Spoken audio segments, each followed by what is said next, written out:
Bonjour à tous et bienvenue pour cette nouvelle vidéo sur la chaîne. J'espère que vous allez bien, que tout se passe bien de votre côté, que vous avez pris connaissance de ce que je vous ai montré sur les anciennes vidéos.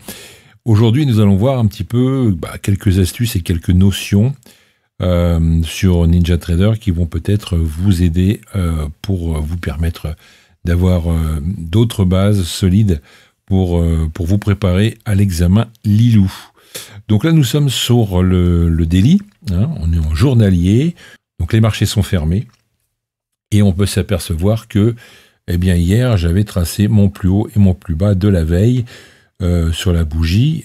Donc là, nous avons ici la bougie de vendredi, et ça, c'était bien sûr mes repères, comme je vous ai déjà montré sur une autre vidéo. Donc, qu'est-ce que je vais faire quand je veux retracer mes niveaux? Je ne vais pas les supprimer, je vais les garder, puisque là nous avions ici un plus haut. Je vais tout simplement reporter ce plus haut sur la bougie ici de vendredi. Comme ça, lundi, je repartirai avec mes niveaux qui seront mis à jour. Je vais également prendre ici la clôture de vendredi qui est ici, puisque ça c'est une mèche d'excès, on ne va pas la compter, mais par contre ici on a bien, notre niveau de fermeture à la baisse sur le Nasdaq. Le plus bas de vendredi, on va le mettre sur la mèche, donc ça c'est important pour le journalier. Si on regarde bien le calendrier, effectivement on est bien samedi et on va entamer une autre semaine. Donc il est peut-être préférable d'aller jeter un petit coup d'œil du côté du weekly, voilà, de la semaine. On va faire contrôle et on va faire glisser notre graphique comme ça avec le clic gauche. Voilà, on va agrandir ça au maximum. Tac. Donc ça c'est bien notre semaine de la semaine dernière. Donc on va faire la même chose, on va prendre notre weekly ici, c'est un plus haut, hop, on va le mettre sur la mèche puisque ça a eu il y a eu un excès sur ce niveau de prix. La clôture, elle a été donc ici, au niveau de la semaine, plutôt haussier. On est d'accord. Et puis, ici, le plus bas de la semaine d'avant, on va le remonter ici. Donc, on a vraiment un marché vraiment à tendance haussière. On est vraiment dans une théorie de dos, on fait toujours des plus hauts, vous voyez les plus hauts sont toujours plus hauts et les plus bas de plus en plus hauts, donc on avait vraiment la théorie de dos, il n'y a pas à dire, on ne va pas vendre ce marché, même s'il y a quelques petites respirations, on voit bien qu'ici c'est un marché en tendance et comme la Fed rachète des actifs, ça permet de faire monter les indices et du coup ça suit sans aucun souci sur le Nasdaq. Et puis également sur le SP500 et puis sur le Dow Jones. Donc vous voyez, c'est assez facile à mettre en place. Une fois que vous avez vos niveaux, il suffit tout simplement de les réadapter chaque semaine, chaque jour pour le journalier. Et vous avez comme ça votre base pour avoir vos repères graphiques pour les niveaux. Donc j'ai mis également ici une résistance sur les 15 000 parce qu'il me semble vraiment nécessaire de l'indiquer. De toute façon, on va y aller. Ça, je pense que ça fait aucun doute. On va monter pour aller chercher les 15 000. C'est un chiffre rond, donc c'est un niveau majeur. Donc peut-être qu'à un moment donné, ici, il y aura une grosse respiration si on atteint ce niveau la semaine prochaine ou dans 15 jours. En tous les cas, on verra ce que ça va donner. Mais sachez qu'à partir du moment où vous arrivez sur ce niveau-là, il faudra lever le pied un petit peu sur les achats et voir un petit peu ce que le marché fait. Est-ce qu'il va revenir un peu en arrière ou est-ce que, pour faire un retracement, ou est-ce qu'il va casser ce niveau avec force? Ça m'étonnerait. Il va mettre un petit peu de temps, je pense, avant de le casser ou peut-être faire un excès et revenir dessus. En tous les cas, on attendra ça de pied ferme. Donc ça, c'est la première chose à faire. Voilà, on se remet à niveau tranquillement en fin de semaine. Après avoir fait des gains sur notre compte, on est content, on a bien travaillé, on se prépare pour le lundi, donc c'est la seule chose à faire, c'est de refaire vos niveaux. Deuxième petite astuce que je vais pouvoir vous montrer, parce qu'on me l'a demandé, j'ai ajouté également ici une petite moyenne mobile tac, de 10. Donc c'est une moyenne mobile de 10. Hein, vous la mettez, vous l'insérez. Alors pourquoi je vous montre ça? Je vais plutôt me mettre en 5 minutes pour vous montrer ça. Parce que dans ma stratégie, moi, pour Lilou, enfin, maintenant j'ai réussi le test, je suis sur un compte réel de Lilou, de temps en temps, je ne veux pas rester devant le graphique. Donc on m'a demandé par mail de tout simplement d'aller coller ici mon stop sur cette moyenne mobile. Ça veut dire quoi? Ça veut dire que le prix va continuer à monter, s'il continue à monter, à partir du moment où vous êtes au-dessus de votre prix d'entrée, hein, vous êtes en bénéfice, eh bien votre moyenne mobile va suivre et votre stop va être au-dessus de votre prix d'entrée. Vous serez donc en stop win, ça veut dire que si le marché se retourne, eh bien vous sortirez gagnant, quoi qu'il en soit. Mais cette façon de gérer automatiquement le trade, c'est de coller votre stop là-dessus sur la moyenne mobile 10. Donc comment on fait ça? Alors là, les marchés sont fermés, donc je ne vais pas pouvoir le faire. Je ne vais pas pouvoir vous le montrer parce que les marchés sont fermés, mais c'est très facile. Quand vous aurez mis votre stop, il faudra tout simplement cliquer droit sur votre stop. Ensuite, vous verrez, c'est marqué attaché à un indicateur. Vous sélectionnez l'indicateur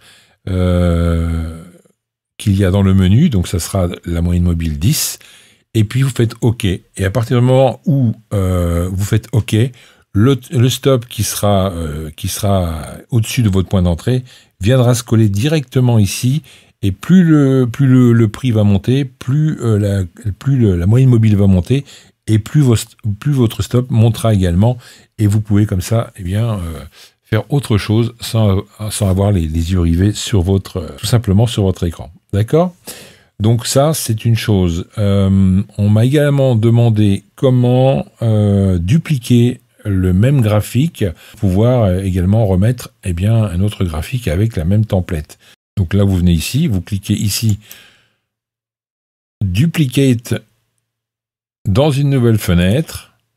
Voilà, et là, ça va vous mettre exactement le même graphique avec la même template, mais si vous souhaitez surveiller un autre actif, il suffit après aller choisir autre chose, comme par exemple le Dow Jones ici, mais vous aurez exactement la même template, tout simplement. D'accord? Donc ça, c'est assez simple à comprendre. Je le rappelle, pour gagner sur Lilou, n'allez pas n'allez pas trader avec des contrats, mais plutôt avec du micro-contrat, micro-lot. Ça vous permettra d'avoir beaucoup moins de pertes et de gérer au mieux votre drawdown. Hein, c'est important parce que si vous faites plusieurs pertes dans la journée, même si elles ne sont pas énormes, il faut quand même partir sur du micro-lot pour réduire au maximum ces pertes pour ne pas augmenter votre drawdown et pouvoir faire beaucoup plus de trades. Alors, je vous le rappelle, il n'est pas nécessaire de trader tout le temps. Il y a des heures pour trader, l'ouverture. Alors, on va en parler de ça parce que l'ouverture est important. L'ouverture à Paris, à 9h, on a quand même beaucoup de volume. C'est là que ça se passe. Dans la demi-heure qui suit, vous avez le marché qui doit prendre une direction en principe. Et puis ensuite, jusqu'à midi, je dirais que les marchés sont un petit peu plus calmes et ça reprend après vers une accélération vers 14h. Ne pas oublier forcément les marchés américains qui ouvrent à 15h30, où là vous avez forcément de gros volumes qui rentrent à 15h30. Donc là, attention parce que ça peut être la machine à laver. Si vous êtes sur un trade, ça peut vous retourner ou vous mettre dans le mauvais sens. Donc faites très attention à ça. Laissez plutôt passer une demi-heure, une heure pour voir un petit peu dans quel sens les indices vont. Mais attention, les marchés américains sont assez volatiles. Mais une fois qu'ils ont pris leur direction, tout se passe bien et vos trades sont plutôt dans le bon sens. Et puis une autre petite astuce que je vais vous donner, il faut aussi attendre à un moment donné la fermeture des marchés parisiens, donc à 17h30, dès que la bourse à Paris ferme, eh bien, vous avez, après sur le marché américain, une accélération à partir de 18 heures. C'est souvent que ça démarre après 18 heures. Vous avez vraiment une vraie tendance qui se dessine et on voit que après, eh bien, par exemple, le Nasdaq, il a pris position et s'il a pris une position à l'achat, eh bien, il y a des grosses accélérations et après 18 heures, c'est là que vous pouvez faire votre beurre. Donc ça, à surveiller, notez-le, c'est très important. Notez également qu'il faut regarder votre calendrier macroéconomique pour les annonces, ne pas être dans les annonces et ne pas prendre un trade avant les annonces parce que Lilou n'aime pas ça et il pourrait vous sucrer votre compte. Voilà pour les petites astuces en ce samedi. J'espère que ça va vous aider. Si vous avez d'autres idées, écoutez, je vais peut-être vous donner la solution dans d'autres vidéos. Pour l'instant, je pense qu'on a fait un petit peu le tour de ce que je voulais vous montrer sur les quelques vidéos qui sont sur la chaîne. Il y en aura d'autres. Je vous montrerai également comment trader les excès. C'est important parce que souvent on voit un volume de vente qui tombe. On voit le marché qui tombe et souvent on essaye de rentrer dedans pour prendre un maximum de thunes. Mais il faut surtout pas. Faut laisser tomber le marché. Et après, on sait que sur des bougies d'excès, quand ça descend violemment, on sait que derrière, il va y avoir un retracement, ça va se retourner, il y aura un retracement et la bougie sera reprise sur au moins 50% de la baisse ou de la hausse. Hein. Donc ça, c'est dans les deux sens, ça marche aussi. Mais pensez-y, trader les excès, c'est assez facile à faire. Il y a une petite technique à avoir et comprendre comment ça fonctionne et vous verrez que ça marche plutôt pas mal. Également, qu'est-ce que je voulais vous montrer d'autre pour les futures vidéos et comment également trader avec de la couverture, c'est-à-dire ouvrir un trade par exemple sur le Nasdaq et également se couvrir sur le SP500 pour pouvoir équilibrer sa balance et pouvoir sortir en positif. Donc ça, c'est encore une autre technique que les professionnels utilisent, c'est trader avec de la couverture. Donc tout ça, on essaiera de voir ça dans d'autres vidéos. C'est pour les traders un petit peu plus avancés, mais moi tout ce que j'ai réussi pour l'instant, c'est en mettant une stratégie que vous pouvez retrouver déjà sur une des vidéos que je vous ai montré sur la chaîne. J'explique tout de A à Z, ce qu'il faut faire, ce qu'il faut pas faire, ce qu'il faut prendre et comment rentrer sur les marchés. Et du coup, vous aurez beaucoup plus de chances pour réussir votre trading, tout simplement. Voilà, j'espère que ça va vous aider. En tous les cas, je vous retrouve très bientôt pour d'autres astuces sur Lilou Trading sur la chaîne. À bientôt. Ciao.